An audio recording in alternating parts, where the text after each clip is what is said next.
Katerina Nicole, welcome to the Popko Project Podcast. How are you? Hi, I'm great. How are you, John? I'm doing very well. I feel very badly though, because it's your birthday. You told me, and instead of doing fun things, you're here doing a podcast with some Joe Blow from Scranton. No, I love it. Thanks for having me. Well, thanks for being here. I won't keep you too long because, like I said, I'm sure there's more things you could be doing for your birthday than doing this. But thank you so much for spending some time. This is being recorded on the 11th of February, so by the time it comes out, which will be on the 21st. Your debut EP will also be available to the masses. How does that feel? It's nerve-wracking, but so exciting to just let it run wild, the whole thing. Yeah, I've had the pleasure of hearing it. What do you think? It gets better and better every time I listen to it. Like I Oh, listen to it, I'm like, okay. So it's 5 songs. Catch My Breath, House of Cards, Emotionally, Darkling, and What I Know Now. And my two favorites were Emotionally and What I Know Now. But then as I listen to it over and over again, like I find a new favorite. oh, that's really cool. Yeah. So tell my listeners and my audience a little bit about who you are, where you're from, and then we'll get into how this EP kind of came to be. Well, I am a newish artist in the metal scene, and I've definitely dabbled in a lot of genres in the past, but music's been through my blood since I was 5 years old, and I saw Elvis on stage at the local music festival. I'm from Summerland, BC, Canada, and I'm from a very small town. So, the influences around me were from my parents listening to music when things would come out on MTV as I got older, the radio, things like that. But I was always drawn to it. So when I realized it's something that I wanted to do as a kid, my family was very supportive of that, and it's been such a journey when I think about it to where I am right now, and this is a dream to be in this moment, and it's hard to just be in this moment right now because I'm already like moving so fast and I'm thinking about the next thing, but this is really cool. Now, you said your parents were very supportive. Were you surprised by that? Because a lot of times parents are like, I don't know, it's hard to do. Maybe you have a backup plan. Like they were 100% in the whole time. I think my dad is a little bit more reserved than my mom. She's a Yeah. little more of a wild one. She's more on the rock side of things as well, whereas my dad's more R&B and disco. And he's even right now, he's like, what are you gonna do? And I'm like, I'll go broke and die trying and just, keep going type attitude. But yeah, they pushed me when I was young to start doing vocal lessons and competitions and get up on stage.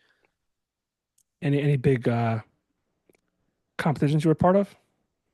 Yeah, the Kiwanis Music Festival is a local thing we have here for musical theater, and it's very classical and folk. So that's kind of where I started. I had a few different vocal coaches. One was an opera vocal coach. So, I learned from an early age that I was going to go with it, but it wasn't, I was kind of button heads for a while. That it wasn't my style, but I just took whatever I could get from what was around me. Being in a small town, it was kind of hard. I really did want to spread my wings and go, but I was very sheltered for a long time.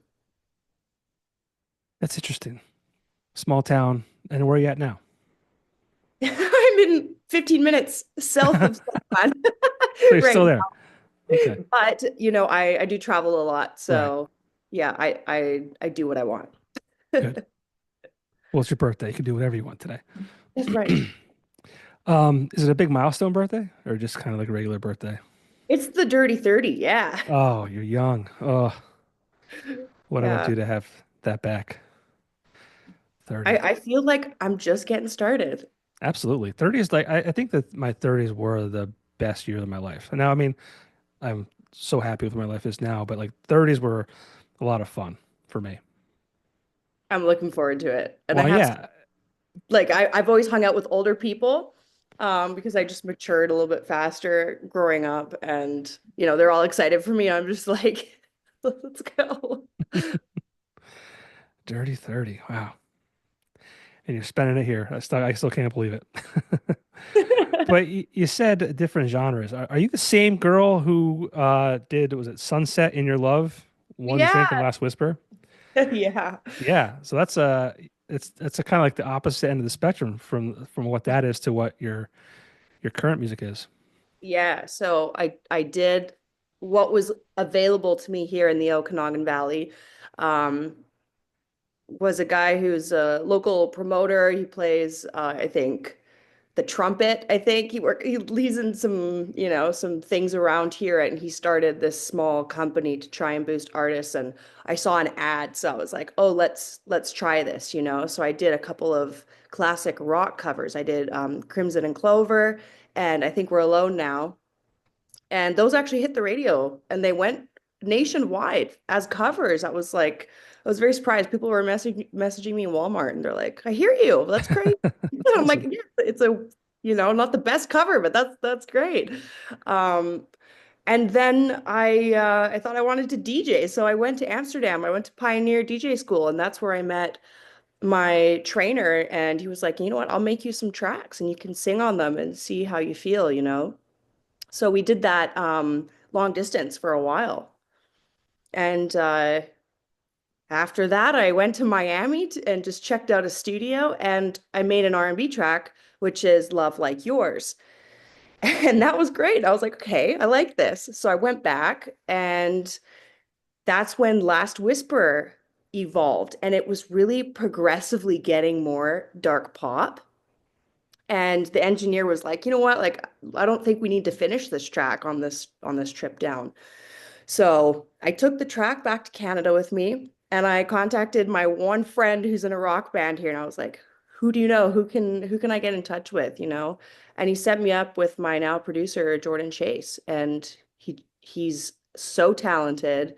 And not only is he making heavy metal tracks for people nonstop, but he also loves pop. So we created Last Whisper and now literally a year later we started this EP journey. I mean, you went dark. I mean, even your hair color. Yeah, Darkling really inspired the purple actually. Yeah. Yeah. Yeah, usually I'm a blondie, but I've been feeling dark Yeah. and there are a lot of things that I needed to express and get out that wasn't happening in the deep house world. Okay. I enjoy that stuff too, though. Oh, thank you. Yeah. So you got into, I guess we'll call it metalcore. Sure. Is that a good title? Yeah. Yeah. And tell me about this EP. It is called Serene in Violent Oceans, which I think is a cool name. Thank you. I really I really think this journey with the EP, it was a month and a half long in the studio, and I really had to do a lot of self-reflection and digging deep to get to those places that were that were important enough to expose that I needed to and give them the light and the love that they needed. And so you'll find within this EP, it really is turbulent. It goes dark, it comes out, and you find some light. You find some love within yourself. You're living again, and then you're like going right back into some hard stuff. And it's it's a very crazy experience to go through in the moment. And I'm lucky that I had that safe place in the studio to do that. Yeah. And the title of the album like really fits exactly what you created. Like exactly what you just said. I felt like I'm in this like storm, you know, so to speak. Like it was like it's cool. It's a cool experience. Like it was you did a really great job like making well, at least me, I'm sure others will feel the same way. Just like feel something. I was really feeling it. It was full genuine me, completely vulnerable, but I'm proud of myself for going to that place because there was so much healing within that. A lot of artists I talk to have been, a lot of the music has been that like therapeutic kind of finding themselves and going to that dark place. And um, I know a lot of artists don't want to talk about what their music is because they want to leave it open to interpretation, by whoever's consuming it. But can you talk a little bit about what some of these songs are about? Yeah, definitely. Um, Pick one or two. It doesn't matter. yeah, the overall feeling of the love for music that I continuously pushed away so many times in my life. And one of the reasons being in a small town too is I didn't have so much inspiration. I couldn't just go to a local dive bar and go listen to live music. We didn't have that, and it felt like a dream that was so far away. And sometimes I felt like I wasn't worthy or what I had to say or sing about would not be understood.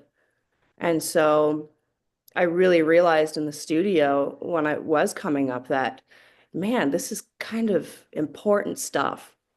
And I can't be the only person in the world that feels like what I want the most out of life, um, I'm not worthy of. You know what I mean? Like Hmm. you could interpret that however you want with whatever you love in life that you think maybe you can't have that dream. And I felt that way with music for a long time. I had this push and pull, and I felt like I had to hide it away for many years actually because I wanted to almost protect it. So it wasn't actually until COVID hit and I owned two cannabis stores. So I was in my stores and I'm just like, then we stayed open actually in Canada. They didn't make us close, so we were quite busy. And I found myself like just thinking about music constantly, like, man, I'd be damned if I can't ever get back on stage and do what my soul really misses and loves. And that was a big turning point for me. So yeah, I found myself building a little studio in the back of my office at That's one of awesome. my stores. And yeah, it was like just kind of went from there. Were you worried that you wouldn't be able to like Like get make it. back out? Yeah, get back out there, like with everything going on. Yeah, I definitely was. But I was like, I'm gonna be that person that's gonna be ready. And I'm gonna come out guns a-blazing if I can. And, you know, it it kind of flashed in front of me and then all of a sudden things were lifting and you're able to move and do your things again. And I was like, okay, this is really great. It's time. Let's go, right? Yeah, I think a lot of people did that. Um, I was really worried about like the, musicians in general, just because it's one thing, creating it, but it's another thing to share it with other people, being on stages and having that audience connection and all that kind of stuff. And I was like, man, how are they feeling during all this? Because that's got to be scary. It's like part of their lives are missing. definitely. And I realized it was missing out of my life for that long. And it took this crazy life world event to happen where I was like, damn, yeah, I can't let that happen again. I got to figure out what's been keeping me from this, and I gotta dive deep and figure it out. So how long does EP take? Took a month and a half. That's it. Yeah. And I went in with themes. I went in with things I wanted to talk about, feelings I had. And then my producer, Jordan Chase, just started composing. And we just sit there and he'd come up with a demo in 5, 6 hours. And I would already have certain feelings coming up for each song that we were doing. So we just start talking and writing and connecting the dots. And yeah, we actually kept a lot of the scratch vocals, which I'm still surprised about because, they're so in the moment and you're just like, oh, okay, this is how the melody is going to go. And Jordan's great with melodies. So he came up with all of them for me. This kind of stuff is new to me, is creating melodies and writing. So it was very much a team effort. How important was your producer for you? Because I find it fascinating, like how important producers are in general. Like how is that for you? Yeah, it gets me emotional just thinking about it because if I hadn't met Jordan and I didn't have him to be like, wow, I really see something in you. I really believe you. I believe what you're doing and what you have to say. And I really think that you can do this and make a difference. I wouldn't be here right now. And the chemistry that went on in the studio, we had things that we both related to, in our own different lives and different times. And so having that encouragement was priceless. Yeah. Now, it's out now everywhere, streaming everywhere. What do you hope that listeners get from this? It took me a while to really believe that I'm worthy of this. And what I know now is exactly that. It's about music coming and going and like am I worthy, of this? And so after this EP has come to life, I'm starting to believe that I can live this dream. So my hope would be that anybody that listens to this or even sees this podcast is like that they can follow their dream no matter where they are in their life. I think a lot of people struggle with that. I know I do. I don't feel like anything I do is important. Um, and I struggle with that. And, um, I have a very incredible life. My wife is not only smart, she's beautiful. I have two wonderful children. I have a good job. And sometimes I just feel like, how did this happen? Like, how did I get so lucky? So, and I think that happens a lot with people. Yeah, and it might be easy to say, "Oh, I am really grateful for what I have right now," but there might be that thing in the back of your mind that won't go away of something, you know what Yeah. I mean? And I've had this question come up a little bit lately where it's like, if this doesn't work out, or do you have a timeline or, something to do with this project for me, or this road or this path. And even if I don't end up performing full time like I would like to be, I know that there's other avenues within the music industry that I'm going to make sure that I'm going to be a part of because I'm not going to let music go again. So maybe someone's dream might be something specific, but maybe you can look at it in a different perspective and find something within an industry that you really care about. Well, you have two cannabis stores too. Yeah, I mean, growing up in BC, hey, Yeah. yeah, I was very eager. I feel like I had to kind of talk about that. How long has that been? Um, I started um, working with hemp, industrial hemp, when cannabis was not legalized yet. My mom was having lupus flare-ups. So she was having lots of periods where she couldn't get out of bed and she was in a lot of pain. And I was a huge stoner. And, she really did not like to smoke at all or do edibles at the time or, everything else. So I came up with the idea of researching industrial hemp CBD and specifically CBD isolate. So it's a long story, but basically I created a industrial hemp company and the products, I used my mom as a guinea pig. Thanks, mom. And she thrived. She was doing so much better. She didn't take prednisone as what the doctors wanted her to do. And and I was just like, wow. And then the word spread in town, and next thing you know, I had a full-blown business. And that industrial hemp product business funded being able to open up recreational cannabis stores as soon as it got legalized. So we were like, I was the first store open in my town and the second store open in all of the Okanagan. You're always like ready. You're I'm always on a ready to capitalize. Yeah, I'm a hustler. Yeah, that's But also amazing. I was very passionate about it too. Like, yeah, I wanted to open people's eyes um to CBD and the benefits. I helped a lot of elderly people in my town, a lot of animals, stuff like that. Yeah, I wish I was good with like weed and stuff like that. I'm not good at it. Like you don't enjoy it. Well, I wouldn't say I don't enjoy it. I just I feel like I'm not in control. And I feel like it happens very quickly. And I've tried like, lower, you know, THC levels and things like that, but I don't know what it is. I always feel like there's a cloak of highness that actually like just descends upon me and I can feel it happening. It makes sense. Yeah. And it just kind of like I don't know, I feel like I don't have control. Have you tried CBD? Like, were you just wanting it recreationally, or was it for ailments? Yeah, just recreationally, Yeah. I you know. mean, yeah, it's kind of one of those things you can't really go to just you could go to CBD actually because it's, you still get that really nice, hey, I'm good feeling Yeah. with being in control. Yeah.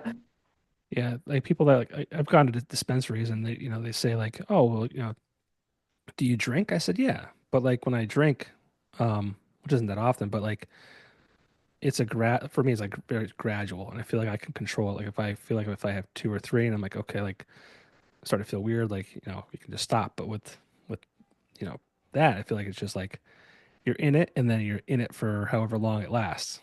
Yeah, that's right. You don't really know how it's going to go. Yeah. Yeah, and it's so strong nowadays. Yeah. I remember I was at a party once, this is like years ago in Colorado. Um, and I was in a party and there was like it was a bachelor party, so there was probably 15 of us. And I don't know if I was just making this up, but I feel like if there was 15 people broken out in like three different groups or whatever it might be, I could hear everyone's conversation. Oh, It, that's awesome. it was cool. I felt like it was like a superpower to a degree, but I was like, this is crazy.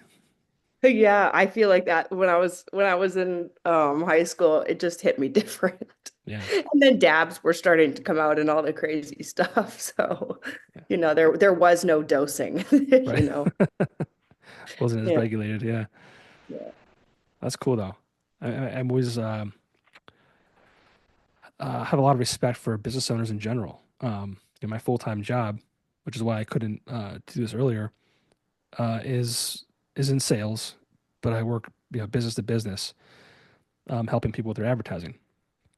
So I've always been around business owners for the last 20 years, and seeing them grow and I love being a part of that, and I have so much respect for people who can do that because it's something I always wanted to do, but I just don't think I have that.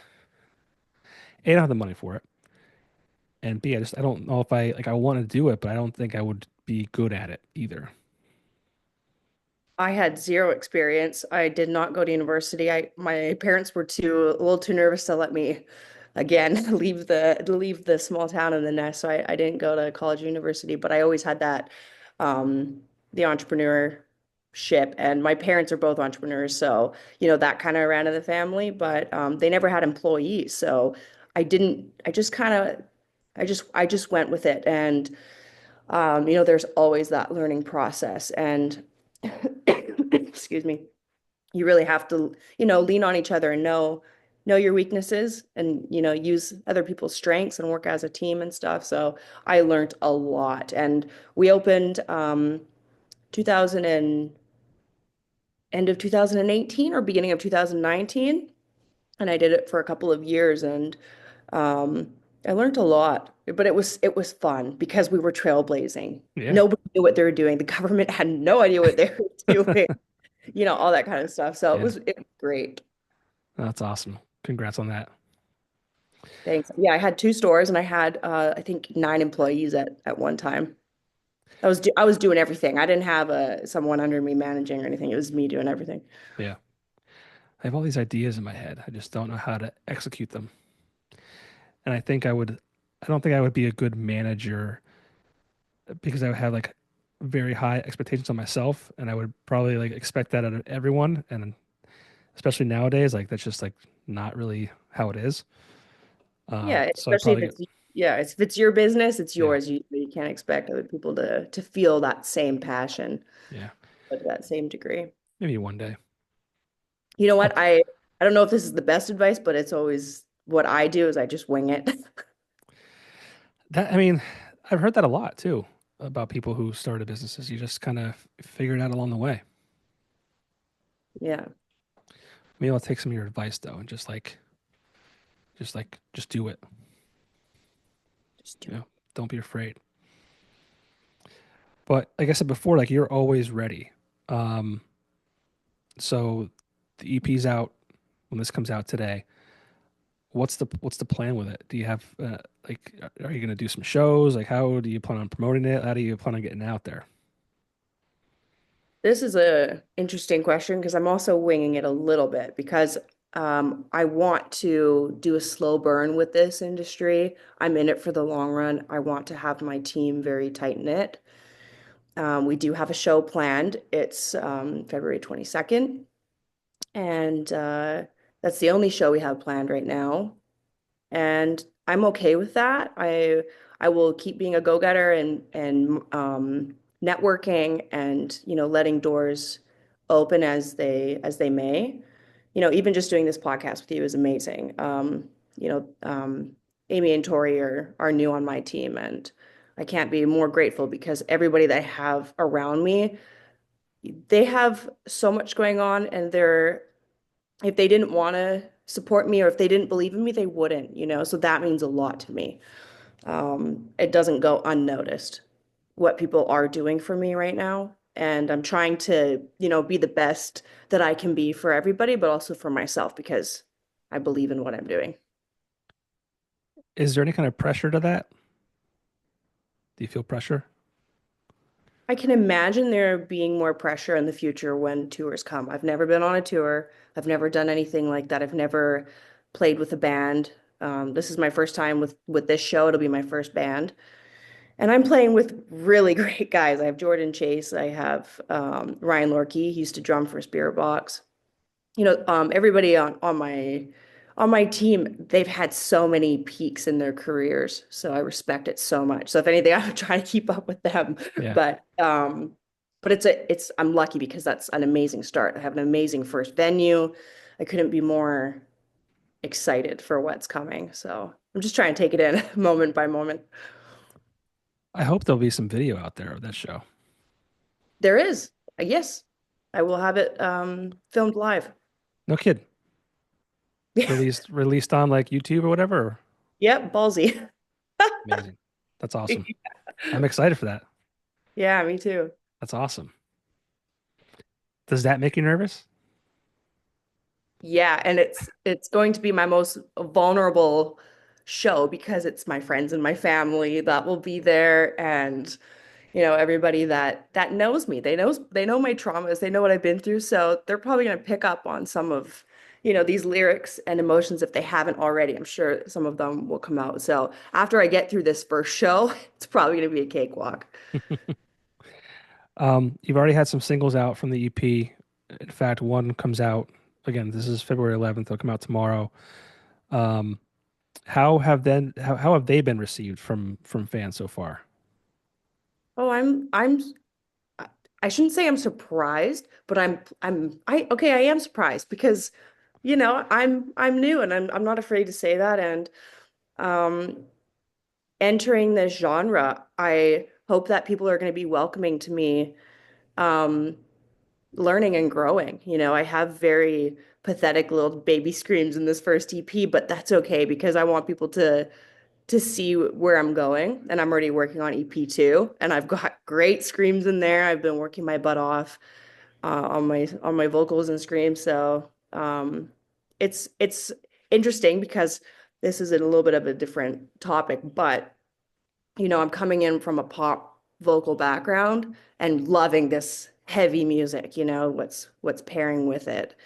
And I'm hoping that some of these listeners out there that may also come from a softer side, I can kind of like take them by the hand and be like, let's go into the Yeah. depths of despair a little bit, come with me and enter this world because as I'm learning all this stuff the last couple of years in this industry and genre specifically, is that it's not so mainstream as we all want it to be. Right. The genre is not loved and respected in some eyes as it should be, just like every other genre out there, especially the Grammys really piss me off because like, some of those things shouldn't have happened that did, and they're Yeah. not, it's a genre, just like every other genre. So, you know, I want to be maybe a face that can can come in with a little bit of a softerness and be maybe a little bit of a bridge to opening doors and eyes to all of these amazing artists that I find so inspiring. And who are those? Some of those Def artists. Definitely Courtney LaPlante. Not just because my drummer used to, to drum for her. I didn't even know that until we started jamming together. But as I was making my EP, I was a fairly new fan of hers, and I was just like, this is so cool. And then I started going down her rabbit hole of how long she's been in the industry and how long she's been working her butt off for, and she's getting the recognition that she really does deserve. And then I'm seeing, people like Haley Gore in Gore and Ginger. And yeah, it's great to see. It really is. There's a lot of males out there too, but because I'm a lady, I'm speaking about the ladies here. Um, but yeah, it's an interesting thing because everybody is different. And maybe people will look at metal that and they're like, oh, they're the same, or maybe they'll try and compare. But just like every other genre, everybody's different. Yeah. I had the pleasure of interviewing Gore and Oh, Vukovi. Are you familiar with them? no. Tori sent them my way too. Uh, they're awesome. Check them out. I think if you like Gore, you'll like Vukovi. I'm excited because Gore is going on tour now with Cane Hill, and I just saw Cane Hill in Vienna this year, and it was great. Really good show. Yeah. Yeah, so I'm excited for you. I really Thank you. am. I appreciate Yeah. that. Means a lot. Um, Darkling, that starts off really heavy. I think that's the one that's like pretty like just comes out real hard. Yeah. And it's an interesting track because it's the only one on the EP that's pulled back from right in my emotions. And it's just a story about me seeing a ghost when I was a kid. And I was flying to Vegas and I was playing the instrumental in my head, trying to write the song. And I was just like, man, this makes me feel like the time that I woke up as a kid and I saw a woman dressed in a dress at my bedroom window. Like I had just sat up in bed. I woke up. I was probably like 9 or 10. And she was sitting in my computer chair. We all had a computer room, and my Yeah. computer room was connected to my bunk bed in the same room. So I like sat up, and she was sitting in the computer chair, drenched in blood, with her head tilt, Oh and God. it was insane. And I've seen ghosts a couple times in my life, but that was awful. And I remember just laying back down, and I was just like, paralyzed. I couldn't do anything. I couldn't move. So I was thinking about that, and then it was also, that instrumental was giving me that creepy vibe. And so yeah, so it was a fun track to make. You've seen ghosts multiple times? I have. I can't say that I have. It was interesting.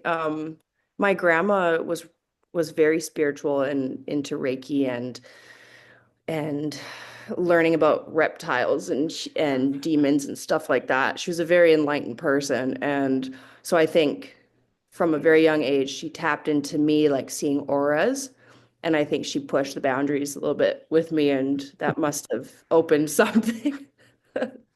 Yeah. Yeah. Not much scares me, but masks scare me. Masks. Oh. Masks. No thanks. I can't handle not being able to see expressions. So Oh, yeah, interesting. yeah. Like full like face covered masks. Like if I could see the eyes, it's not as bad because again you can kind of tell something from people's eyes, even their mouth. But yeah, full masks, forget it. Like Strangers, that movie Strangers scares the shit out of me. Yeah, strange. I was gonna say you probably love Slipknot. It's all good. Yeah, yeah. It's just I don't know.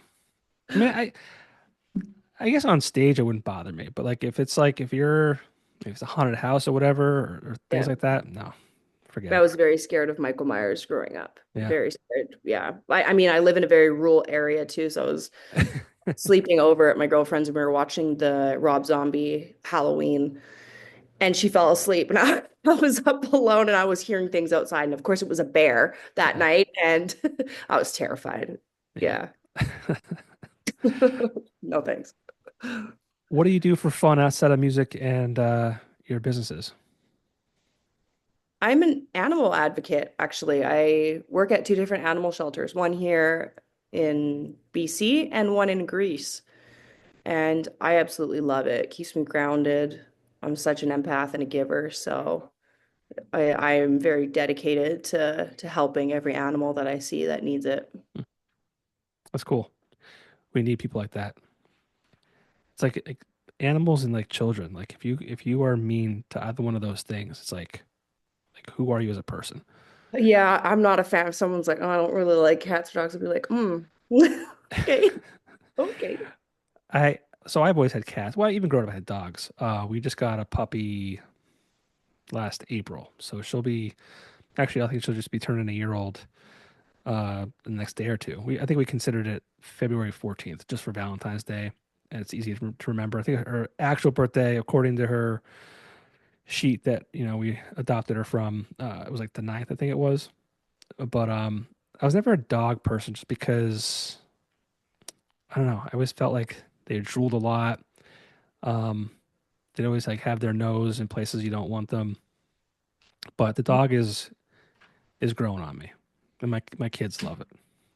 You know what? I absolutely agree with you. I was always a cat person. I fostered cats my whole life, and we always had cats since I was a baby. But what changed for me was I was working at a rescue in Greece, and I learned that they were treated so badly, like shot at, abused, chained up, left for dead, like the worst of the worst. And I really didn't think Greece would be like that. And I'm from an island called Naxos Island. So that's where my grandfather's from. So I have a home there and it's my little sanctuary. So one day I was just driving up to one of the villages and two kittens were crossing the road and they look like kittens that hadn't eaten and they had fleas. So I picked them up. I asked the owner of the house if I could take them. He said yes. And I was like, okay, I'll get them treated and I'll bring them back. I brought them back and he wasn't there. And I heard a dog bark. And I looked over a rocky ravine down his property. And I'm talking like a shack, like just cinder blocks, nothing else going on to this house. And I saw this little cute black dog chained up on sharp rocks and shit, just piles. Hmm. And and I've never worked around dogs, but for some reason I was not afraid of this dog, even though she was barking her head off at me. So I went to the vet, got a note written in Greek, came back, left the note in Greek that said, I'm going to take this dog too. I'll get her treated, make sure she has everything she needs. And when you can clean up an area for her, I will bring her right back to you. And what he was doing was illegal. You can't treat animals like that. You can't have them on chains in Greece. So, and I'm sure, unfortunately, he didn't have the money to take care of this dog either, or, do any of those things he needed to do. So I never heard back from him again. Yeah, So I took Melly, I called her Melly as honey in Greek, and I fostered her for 3 years, sponsored her, and she just got adopted this last fall. It's hard to talk about her because I get choked up. yeah, She's become my favorite little girl ever. But she's adopted to Berlin, and she's with a man now that just lost his wife, and they're two peas in a pod now. So that's great. the long story, but a happy story. So You're just yeah. a good person. Like seriously, like, the animals and like obviously you started your business based on wanting to help people, helping your mother. And obviously, music is going to help people too. Kind of connect with that, and you're just a good person. That's awesome. I want to be. Yeah, it's good. We need more people out there like you. Appreciate it. Yeah. One last question, I'll let you go. Uh, this is just kind of a fun what if scenario. Hopefully, it doesn't happen. But an asteroid is coming to Earth. There's no Bruce Willis. There's no Will Smith to save us. Like it's gonna hit. World is over. I know it's coming. You know it's coming. The world is over. It's done. You've got 3 days, and you can travel wherever you wanted to travel to. What would you do in those 3 days? Eat I'm such a foodie. I would eat like everything in sight, like endless amount of calories. I would eat everything and everything. Be in my sweats and hoodie and probably listen and sing my favorite songs with Okay, the people I love on top of that. just gonna chill. Yeah. That's cool. I hope it never happens because like I'm not a survivalist. So like, I think I want to try, right? Because I have two kids and like I just couldn't imagine like that ever happening. Uh, so yeah, Interesting don't, question. the, yeah, it's kind of like I don't know where that came from. I think we were just talking one day, just like, what if this was going to happen and it's over? But you didn't choose to travel. I'm surprised by that. I've traveled a lot. Okay, I've really just yeah, I'm good. good. Yeah. All right. Well, the EP is out today. Serene in Violent Oceans, 5 song EP. Where can people find you online? I'm very active online, especially right now. But I love to interact with people. So Instagram, Katerina Nicole Music. KaterinaNicoleMusic.com is my website, and Katerina Nicole Music is my YouTube. So yeah, reach out anytime. I want to follow that so I can see that upload of the show. Absolutely. Looking forward to your reaction on Yeah. it. But best of luck with this EP and the rest of your music career. Um, I have no doubts that you're going to be successful just based on it. Just you're always ready. Like I said before, you're a great person, and I think when you set yourself up like that, good things are bound to come your way too. So Thank you. I'm just going with the flow. We'll see what happens. yeah, for sure. Well, enjoy your 30th birthday. Thank you. You're going for dinner, you said? Yeah, I'm gonna go eat. Nice. What kind of restaurant? It's miscellaneous, kind of Okay. and they just reopened across the street, so should be good. Maybe have a steak and Oh, nice. Awesome. Well, happy 30th birthday. Thanks for spending some of it with me. thank you. I really appreciate your time. Absolutely. We'll talk to you soon. Sounds good. All right. Take care. Bye. Bye.